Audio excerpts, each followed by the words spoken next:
Assalamualaikum warahmatullahi wabarakatuh. Halo teman-teman, perkenalkan nama saya Rizka Nur Abdullah Ibrahim dengan NIM 151420070 dan rekan saya. Hai, perkenalkan nama saya Fatma Jamil dengan NIM 151420076. Pada video kali ini kami akan membahas tentang mekanisme efek rumah kaca, global warming, dan alternatif solusi. Untuk materi pertama akan dijelaskan oleh saya sendiri. Tahukah teman-teman, bumi yang kita tinggali ini memiliki berbagai jenis lapisan. Nah, lapisan-lapisan tersebut berfungsi untuk menjaga suhu di bumi sehingga makhluk hidup bisa tetap tinggal. Selain memiliki berbagai jenis lapisan, bumi juga memiliki efek rumah kaca. Apa sih efek rumah kaca itu? Secara umum, efek rumah kaca diartikan sebagai proses naiknya suhu bumi yang disebabkan oleh perubahan komposisi atmosfer yang menyebabkan radiasi matahari tetap berada di bumi dan tidak dapat dipantulkan secara sempurna dari atmosfer. Untuk lebih jelasnya, efek rumah kaca adalah fenomena menghangatnya bumi karena radiasi sinar matahari dari permukaan bumi yang kemudian dipantulkan kembali ke angkasa dan terperangkap oleh gas-gas karbon dioksida, metana, nitrogen dioksida, perfluorokarbon, hidrofluorokarbon, sulfur heksafluorida, dan uap air. Jadi gas-gas itulah yang dinamakan gas rumah kaca. Gas rumah kaca adalah gas-gas yang ada di atmosfer yang menyebabkan efek rumah kaca. Gas-gas tersebut sebenarnya muncul secara alami di lingkungan, tetapi dapat juga timbul akibat aktivitas manusia. Mengapa ya diistilahkan dengan efek rumah kaca? Diistilahkan dengan efek rumah kaca karena peristiwanya mirip dengan yang terjadi di dalam rumah kaca yang biasa digunakan untuk kegiatan pertanian dan perkebunan untuk menghangatkan tanaman di dalamnya. Ketika suhu di luar rumah kaca menjadi dingin, suhu di dalam rumah kaca tetap hangat. Ini bisa terjadi karena pada siang hari, kaca-kaca dari rumah kaca menyerap panas matahari dan merangkap panas matahari di dalamnya, yang menjadikan suhu di dalamnya tetap hangat di malam hari. Nah, proses dari efek rumah kaca bekerja serupa.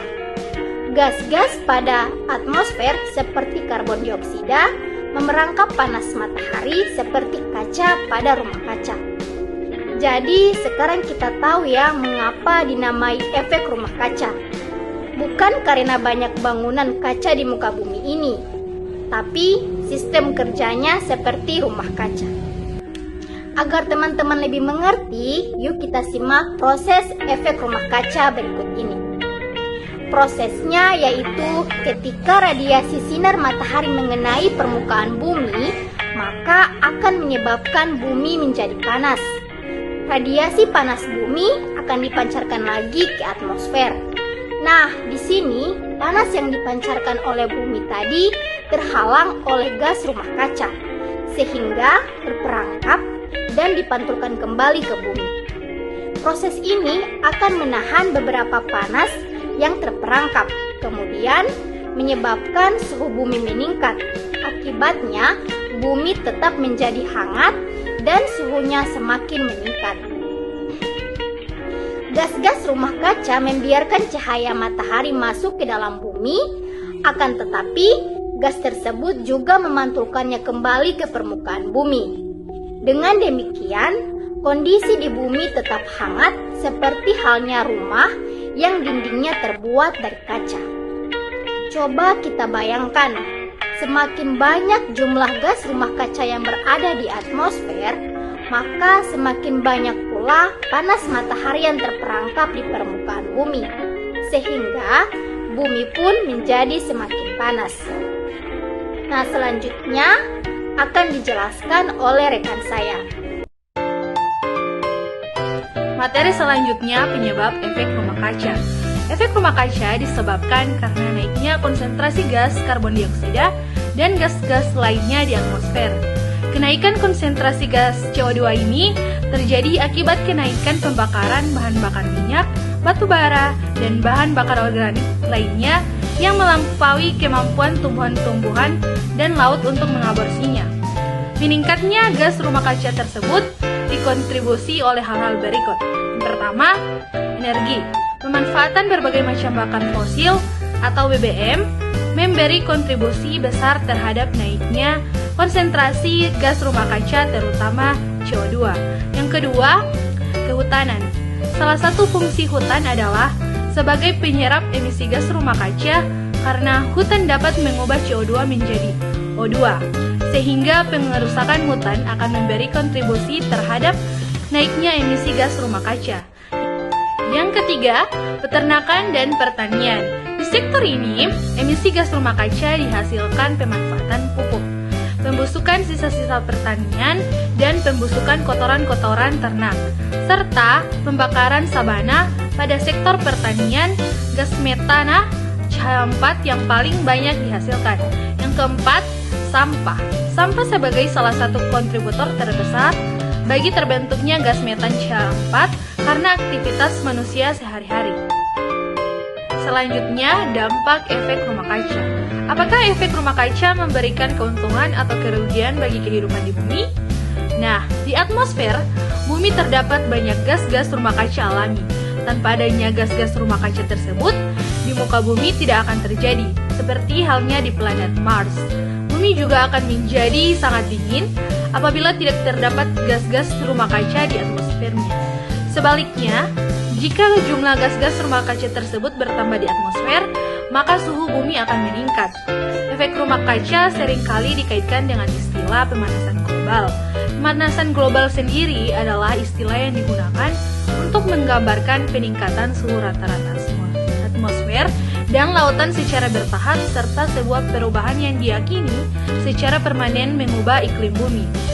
Efek rumah kaca membawa dampak negatif dan dampak positif. Yang pertama, dampak negatif antara lain, meningkatnya suhu permukaan bumi akan mengakibatkan adanya perubahan iklim yang sangat ekstrim di bumi. Hal ini dapat mengakibatkan terganggunya hutan dan ekosistem lainnya, sehingga mengurangi kemampuannya untuk menyerap karbon dioksida di atmosfer. Pemanasan global mengakibatkan mencairnya gunung-gunung es di daerah kutub yang dapat menimbulkan naiknya permukaan air laut. Efek rumah kaca juga akan mengakibatkan meningkatnya suhu air laut, sehingga air laut mengembang dan terjadi kenaikan permukaan laut yang mengakibatkan negara kepulauan akan mendapatkan pengaruh yang sangat besar. Efek rumah kaca menjadi penyebab global warming dan perubahan iklim. Iklim di bumi menjadi tak menentu dan susah diprediksikan, sehingga mengganggu sistem penerbangan dan petani dalam menentukan masa panen.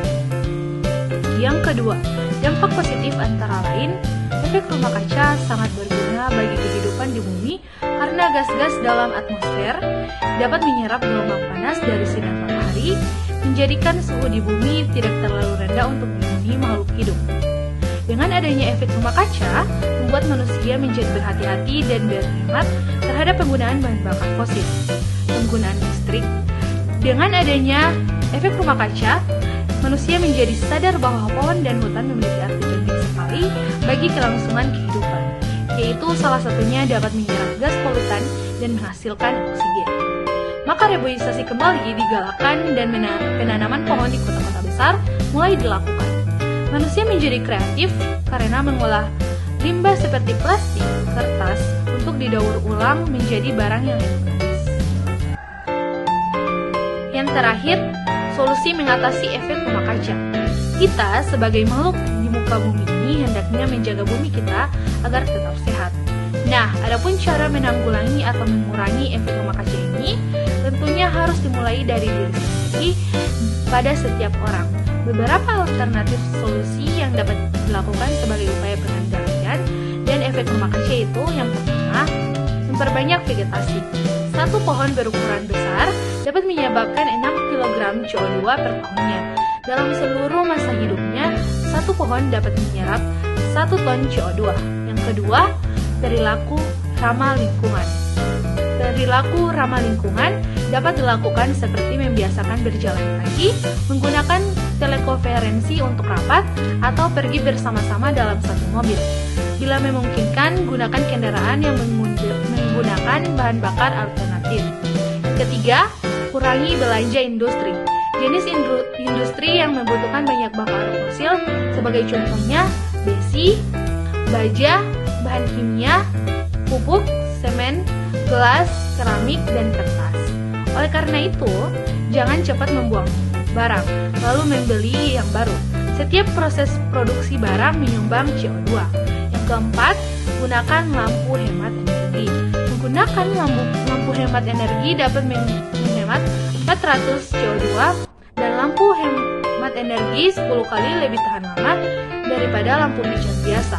Yang kelima, daur ulang sampah organik. Tempat pembuangan sampah menyumbang 3% emisi gas rumah kaca melalui metana yang dilepaskan saat proses pembusukan sampah dengan membuat pupuk kompos dari sampah organik, misalnya dari sisa makanan, kertas, daun-daunan untuk kebun. Terima kasih. Semoga apa yang telah kami sampaikan dapat bermanfaat bagi teman-teman semua. Wassalamualaikum warahmatullahi wabarakatuh.